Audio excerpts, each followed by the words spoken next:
Hello everyone. आज की हमारी जो ये वीडियो है इसमें जो टॉपिक होगा वो 10th क्लास के लिए होगा। इस वीडियो के अंदर जो हमारा लेसन चल रहा है वो है पहला संसाधन एवं विकास, जिसके अंदर हमने संसाधन की परिभाषा, संसाधनों का वर्गीकरण और भू उपयोग और भू उपयोग प्रारूप जो है ना वो हमने पढ़ लिया है। आज हम पढ़ने वाले भूमि निम्नीकरण और उसके संरक्षण के जो उपाय हैं उनके बारे में इसमें जानेंगे भाई। तो सबसे पहले हम बात करते हैं कि जो भू संसाधन है वो भू संसाधन हमने पढ़ा था कि हमारे पास ये सीमित है। ये नहीं है कि ये कोई रबड़ है और उसको हम बढ़ा सकते हैं ताकि इसका ज्यादा से ज्यादा प्रयोग किया जा सके। ठीक है, हमारे पास ये एक सीमित संसाधन है और अगर हम इसका लगातार प्रयोग करते रहें, ठीक है, एक तो लगातार इसका प्रयोग करते रहें, दूसरा अगर हमने इसके अपर्दन पर ध्यान नहीं दिया ना तो ये क्या हो जाएगा, ये नष्ट हो जाएगा। अब यहाँ पर क्या होता है, कहता है कि भूमि निम्नीकरण। भूमि निम्नीकरण की यहाँ पर क्या आती है कि जो भूमि है यानी कि भू, ये पढ़ा ना हमने, जो भूमि है इसके निम्नीकरण की बात कर रहा है। निम्नीकरण का मतलब होता है कि भूमि का अनुपजाऊ हो जाना।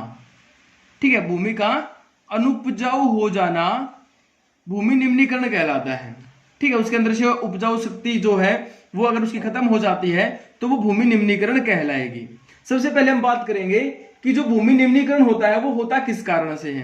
देखिए भाई, हम भूमि का जो प्रयोग कर रहे हैं ना, ये प्रयोग हम सदियों से कर रहे हैं, पीढ़ी दर पीढ़ी लगातार। जब भी आने वाली जो पीढ़ी होती है वो भी, और जो बीत गई है वो पीढ़ी भी किसका प्रयोग कर रही थी, भूमि का प्रयोग कर रही है। ठीक है, अपने लगभग 95% जो उसकी बेसिक नीड है ना, जो उसकी आवश्यकता है, वो सारी की सारी जो पूर्ति है वो कहां से हो रही है, वो भूमि से हो रही है। ठीक है, लगातार हम उसका प्रयोग करते जा रहे हैं। उसे लगातार प्रयोग करने के बाद हमने क्या किया है, हमने हमारे कुछ जो कार्य है ना, हम ये कहें कि मानवीय कार्यकलाप की अगर मैं बात करूं तो एकदम मनुष्य के द्वारा किए गए कुछ कार्य ऐसे होते हैं जिनसे डायरेक्ट यानी कि प्रत्यक्ष रूप से भूमि निम्नीकरण होता है, और मनुष्य के द्वारा कुछ ऐसी क्रियाएं होती हैं जिनसे क्या होता है, प्रकृति भी क्या करती है, फिर प्रकृति भी भूमि निम्नीकरण में अपना योगदान दे देती है। ये भी कहती है कि चलो मैं भी कर लेती हूं थोड़ा सा, है ना, क्योंकि रास्ता किसने खोला है, रास्ता खोला है मनुष्य ने। ठीक है, मनुष्य के कुछ कार्य ऐसे होते हैं जो क्या करते हैं, डायरेक्ट भूमि निम्नीकरण में अपना योगदान देते हैं। उसके बाद वो प्रकृति के लिए रास्ता खोल देते हैं, प्रकृति भी क्या करती है, फिर भूमि निम्नीकरण में सहायक सिद्ध हो जाती है। ठीक है, तो यहां पर हमें पढ़ना क्या है, ये चीजें समझो कि जो भूमि जो निम्नीकरण होती जा रही है ना, तो इसके पीछे हम तो पढ़ेंगे एक तो इसका कारण, और फिर इसके संरक्षण में इसके उपाय पढ़ेंगे कि किस प्रकार इसको बचाया जा सकता है।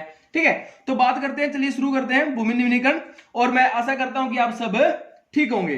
तो देखिए, भूमि निम्नीकरण के बारे में यहां पर क्या है कि हमारे देश में टोटल कहता है कि 13 करोड़ हेक्टेयर भूमि ऐसी है जो भूमि निम्नीकरण के अंतर्गत आती है। 13 करोड़ हेक्टेयर। ठीक है, जो 10th क्लास की जो बुक में दे रखा है उसके अकॉर्डिंग जो है 13 करोड़ हेक्टेयर भूमि ऐसी है जो भूमि निम्नीकरण में आती है, भूमि निम्नीकृत है। ठीक है, उसमें कहता है कि 28% के ऊपर तो वन आ गए।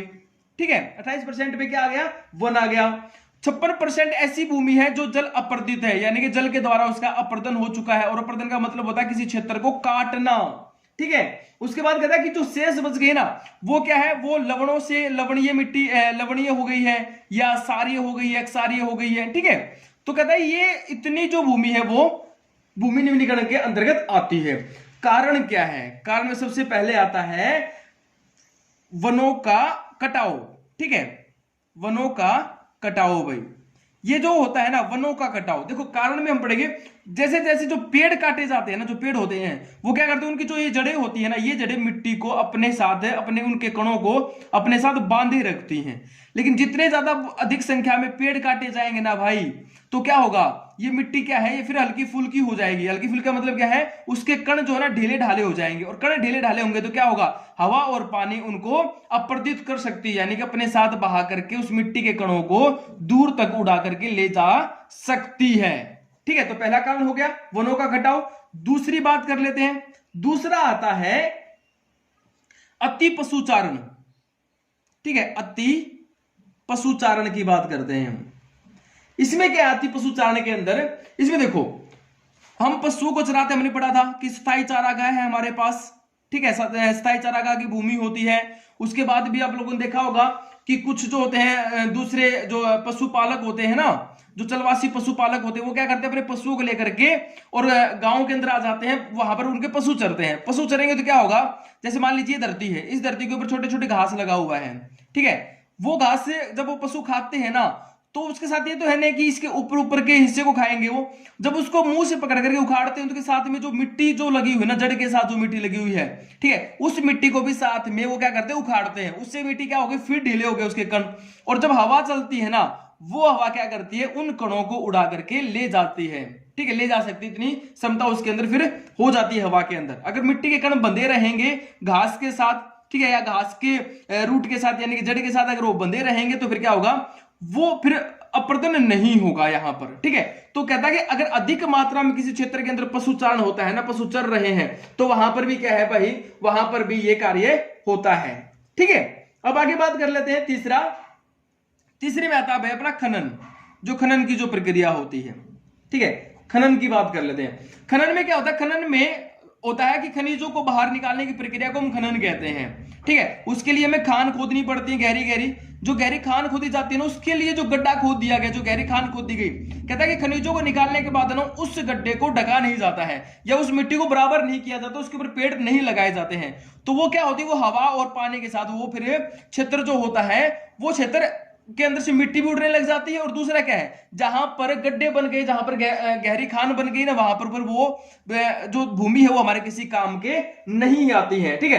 तो ये खनन का कार्य ज्यादातर होता है झारखंड, उड़ीसा, छत्तीसगढ़, ठीक है, पश्चिम बंगाल, इनके अंदर ये सबसे ज्यादा होता है भाई, ठीक है। एग्जाम्पल है ये झारखंड, छत्तीसगढ़, उड़ीसा, पश्चिम बंगाल, यहाँ पर जो खनिज होते हैं वो सबसे अधिक मात्रा में निकाले जाते हैं। कर्नाटक भी इसके अंदर शामिल कर सकते हैं, ठीक है। भारत जो है खनिजों से संपन्न क्षेत्रों में आता है, ठीक है। अति पशुचारण की बात करें तो राजस्थान के अंदर है, ठीक है, गुजरात में है, महाराष्ट्र में है, ठीक है, अति पशुचारण का कार्य होता है, ठीक है। तो इस प्रकार का इसके अंदर शामिल होता है।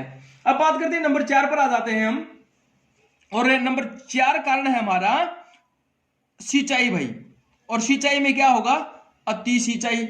देखो अब यहां पर क्या है, सिंचाई की मैं बात करूं ना, तो किसी भी फसल को उगाने के लिए किसकी जरूरत होती है, सिंचाई की जरूरत होती है। बिना सिंचाई के कोई भी फसल नहीं उग सकती, उससे अधिक पैदावार नहीं ली जा सकती, सही बात है।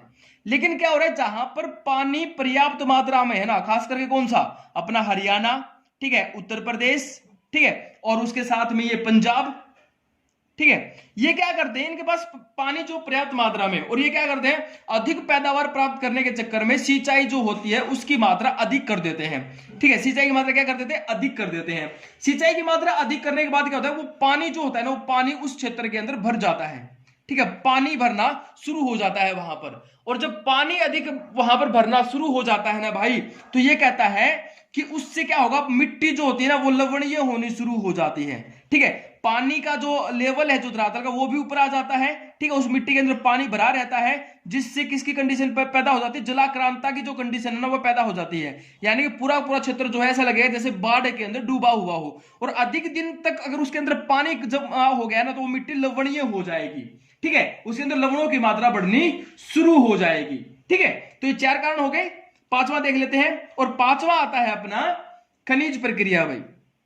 खनिज प्रक्रिया में यही कहता है कि जब खनिज निकाले जाते हैं और उनसे जब किसी दूसरी चीजों का निर्माण किया जाता है, यानी प्रोसेस चलती है, उसको कूट करके, पीस करके, या फिर किसी भी प्रकार से कुट करके उसको जब दूसरे किसी पदार्थ में बदला जाता है ना, तो वहां से बारीक मिट्टी उड़नी शुरू होती है, ठीक है। उनके कण जो होते हैं ना, मिट्टी या कण जो होते हैं, हम कण बोल सकते हैं, वो क्या होते हैं, उड़ने शुरू होते हैं, और वो दूर तक जो भूमि है ना उसके ऊपर फैल जाते हैं, ठीक है। उससे क्या होता है, उससे वो भूमि के ऊपर जमने शुरू हो जाते हैं, जिससे वो परत जो होते हैं ना ऊपर वाली, वो परत कठोर हो जाती है। अब परत अगर कठोर हो गई ना भाई, तो वहां पर पानी जो है ना उसके अंदर नहीं जा पाएगा। इससे क्या होता है, इससे भूमि के अंदर उपजाऊपन जो होता है वो कम होना शुरू हो जाता है, ठीक है। कंकरीली जो धरती होती है, आप लोगों को पता है कंकरीली जो धरती होती है ना, उसके अंदर उपजाऊपन कम होता है। तो यहां पर जो जमीन बन गई है ना, जो भूमि बन गई है इस मिट्टी के जमने से, वो क्या बन गई है, वो बन गई है कंकरीली जमीन। आगे बात समझ में। उसके बाद एक और देख लो, कुछ इसमें बहुत से कारण है, ठीक है। तो यहां पर एक ये भी आ सकता है कि उद्योगों से निकलने वाला जो अपशिष्ट पदार्थ होता है ना भाई, उद्योगों का अपशिष्ट पदार्थ, अपशिष्ट जल, ठीक है, और वो किसी भी क्षेत्र के अंदर जब वो डाल दिया जाता है या प्लास्टिक वगैरह डाल दी जाती है तो वो भी क्या करते हैं, वो भी भूमि को अनुपजाऊ बना देते हैं। वो भी किसका कारण है, वो भी भूमि निम्नीकरण का एक प्रमुख कारण है। ठीक है, तो ये थे हमारे भूमि निम्नीकरण के कारण। अब बात करते हैं संरक्षण की। कहता है कि अगर भूमि इसी प्रकार निम्नीकृत हो गई ना भाई, तो फिर यहां पर कहता है कि हम किस प्रकार उस भूमि का फिर प्रयोग करें, क्योंकि हमारे पास भूमि फिर कम हो जाएगी, हमें खेती भी करनी है, तो इसके लिए संरक्षण की जरूरत होती है। और संरक्षण का मतलब होता है किसी को बचाना। तो यहां पर हम संरक्षण के उपाय की बात करते हैं, संरक्षण के उपायों की बात करते हैं भाई। ठीक है, तो देखो भाई, हमने पढ़े कारण, ठीक है, इन्हीं कारणों को क्या करना है हमें, इन्हीं कारणों को उपाय के अंदर शामिल करेंगे हम। क्योंकि जब कोई बीमारी हो जाती है ना, तो उस बीमारी को हम क्या करते हैं, उसी बीमारी का ट्रीटमेंट करना शुरू करते हैं, और वही क्या बन जाता है, वही उसका उपाय बन जाता है। सबसे पहले हमने पढ़ा वनों का कटाव, तो इसके अंदर हमारे यहां पर सबसे पहले क्या आ जाएगा, वनारोपण। ठीक है, कहता है कि जहां पर पेड़ काटे जाते हैं वहां पर क्या करें, हम अधिक से अधिक संख्या में पेड़ लगाएं। और अधिक से अधिक संख्या में जब हम पेड़ लगाएंगे तो वो क्या करेंगे, वो मिट्टी के कणों को, ऊपरी जो भाग होता है उनको अपने साथ उनकी जड़ें जकड़े रखती हैं। ठीक है, जिससे भूमि जो है उसका कटाव नहीं होगा। ठीक है, और उसके साथ में पानी की जो मात्रा है ना, वो भी पानी जो है जड़ के माध्यम से उसके अंदर जाता रहेगा। ठीक है, उसके बाद दूसरा हमने पढ़ा अति पशुचारण। ठीक है, तो अति पशुचारण पर हम यह क्या करेंगे, अति पशुचारण पर रोक या इसका प्रबंधन करना। अति पशुचारण पर रोक या इसका प्रबंधन यानी कि मैनेजमेंट करना। किस प्रकार, यहां पर है ना कुछ क्षेत्र निश्चित कर दिए जाए, ठीक है, उनको चराने के लिए। ठीक है, उन क्षेत्रों के अंदर उनको चराया जाए, पहली बात। ठीक है, ये नहीं कि एक पूरे क्षेत्र के ऊपर कहीं पर भी हम पशुओं को छोड़ दें और वो हर जगह पर मिट्टी को उसके मिट्टी के कणों को ढीला करते हुए चले। अगर मिट्टी के कणों को ढीला करते हुए चलेंगे ना, तो क्या होगा, वहां पर फिर अपर्दन होगा। तो इसलिए पशुचारण पर हमें रोक लगानी चाहिए, मैनेजमेंट उसका करना चाहिए। तीसरा हमने पढ़ा भाई खनन का। खनन में क्या पढ़ा था, खनन में मन पढ़ा था कि वो जो गहरी गड्ढे खोदे जाते हैं, मिट्टी को बराबर नहीं किया जाता है, वहां पर पेड़ों को काट दिया जाता है। ठीक है, तो यहां पर हम क्या करेंगे, देखो खनन पर रोक मत लिखना, क्योंकि खनन कार्य पर रोक नहीं लगेगी। क्योंकि खनन कार्य पर रोक लगी तो खनिज प्राप्त नहीं होगी, खनिज प्राप्त नहीं होगी तो सारे उद्योग जो होते हैं ना, उद्योग बंद हो जाएंगे। तो खनन पर रोक नहीं होगा, खनन का प्रबंधन करना, खनन कार्य के ऊपर प्रबंधन करना। ठीक है, उसका प्रबंधन लिखेंगे हम। और प्रबंधन का मतलब क्या है कि मान लो जहां पर हम खनिज निकालने के लिए खान खोद रहे हैं, और उस खान को खोदने के बाद हमारा अगर कार्य पूरा हो जाता है तो उस गड्ढे को हमें ढकना चाहिए मिट्टी के द्वारा, वहां पर पेड़ लगाने दोबारा शुरू कर देने चाहिए, ताकि वो मिट्टी क्या हो, उपजाऊ हो जाए, वो मिट्टी ज्यादा दूर तक ना उड़े। ठीक है, तो इसके ऊपर हम इसका प्रबंधन कर सकते हैं। नंबर 4 पढ़ा हमने अति सिंचाई। तो अति सिंचाई में क्या करना है हमें अति सिंचाई में लिखेंगे कि सिंचाई की नई विधियों का प्रयोग करना। ठीक है, पहली बात तो यहां पर क्या डालनी है, पहली बात तो हम यहां पर ये डालेंगे कि भाई जो सिंचाई होती है ना उसको कम करें। ठीक है, यानी कि जितनी ज्यादा ये देखें कि बेसिक नीड कितनी है, आवश्यकता कितनी, बस उतना ही हम यहां पर ध्यान दें। ठीक है, दूसरा कहता है कि जैसे फवारों के द्वारा सिंचाई करना, ठीक है, या टपकन विधि का प्रयोग करना, जहां पर ये लगे कि अगर ये तरीके जहां पर कारगर हो सकते हैं तो वहां पर हम इनको लागू कर सकते हैं। ठीक है, उसके बाद बात करते हैं नंबर 5 हमने पढ़ा भाई अपना था खनिज प्रक्रिया। तो खनिज प्रक्रिया में यही है कि जहां पर इस प्रकार का निर्माण कार्य हो रहा है वहां पर ध्यान दिया जाना चाहिए, उसका इस प्रकार उसकी देखरेख करनी चाहिए कि जो मिट्टी जो उड़कर के जा रही है वो दूर तक क्षेत्रों में ना फैले भाई। ठीक है, वो इसके अंदर शामिल हो जाएगा। उसके बाद देखो अगर इसमें और भी चाहिए, एक हमने उद्योगों का अपशिष्ट पदार्थ वाला पढ़ा था, तो उसमें यह देखना है कि उद्योगों से निकलने वाला जो, यहां पर भी यही बनेगा, उद्योगों के अपशिष्ट पदार्थ का प्रबंधन करना, अपशिष्ट पदार्थ का प्रबंधन। ठीक है, तो यहां पर हमें क्या लिखना है प्रबंधन के अंदर कि जो वो उनसे निकलने वाला जो अपशिष्ट पदार्थ है ना, उसको पहले ही उस पानी को वहां से जो निकल रहा है उसको हम शुद्ध करके उसमें किसी मिट्टी के अंदर भेजे ताकि वो उसके अंदर शामिल हो सके। ठीक है, पहली चीज। दूसरा इसके अंदर क्या है कि किसी भी क्षेत्र के अंदर ये ना हो कि हम कहीं पर भी खुले में उस अपशिष्ट पदार्थ को डाल दें और उसके डालने से वहां पर क्या हो जाए, वहां पर मिट्टी अनुपजाऊ होनी शुरू हो जाए, प्लास्टिक वगैरह। यानी कि या तो कोई निश्चित गड्ढा खोद करके उसको वहां पर डाला जाए भाई। ठीक है, ये ध्यान में रखना। उसके बाद कुछ और भी हो सकते हैं, जैसे मान लो किसी क्षेत्र के अंदर ज्यादा अपरदन हो रहा है। ठीक है, तो अपरदन प्रक्रिया में हम क्या कर सकते हैं, हम जो है रक्षक मेखला को अपना सकते हैं। 8th क्लास में आप लोगों ने पढ़ा होगा रक्षक मेखला। ठीक है, तो इसमें क्या होता है, मान लो खेत जो है वहां पर हवाएं चलती हैं जोर जोर से, तो खेत के उस क्षेत्र की तरफ जहां पर हवाएं चलती हैं चारों तरफ जो मेड़बंदी करते हैं उसमें हम पेड़ लगा सकते हैं। पेड़ों से टकराने के बाद क्या होगा, वो जो हवा होगी ना उसकी स्पीड कम हो जाएगी। स्पीड कम हो जाएगी तो ये जो मिट्टी है ना, ये मिट्टी उड़कर नहीं जाएगी।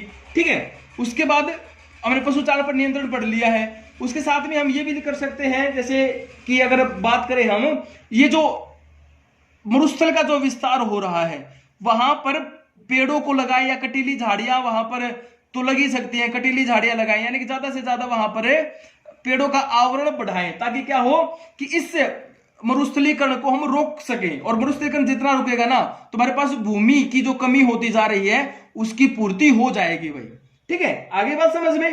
तो ये था अपना आज का टॉपिक जिसके अंदर हमने पढ़ा भूमि निम्नीकरण और संरक्षण, और इसके साथ हमारा जो भू संसाधन वाला जो टॉपिक है वो कंप्लीट होता है, जिसमें हमने कारण पढ़े हैं और हमने इसके संरक्षण के उपाय पढ़े हैं। और मैं उम्मीद करता हूं कि आप लोगों को समझ में आ गया होगा। टॉपिक को ध्यान से देखिए, अपनी बुक पढ़िए, अगर फिर भी कोई दिक्कत रहती है तो मुझे कमेंट बॉक्स में जरूर बताइए। Thank you.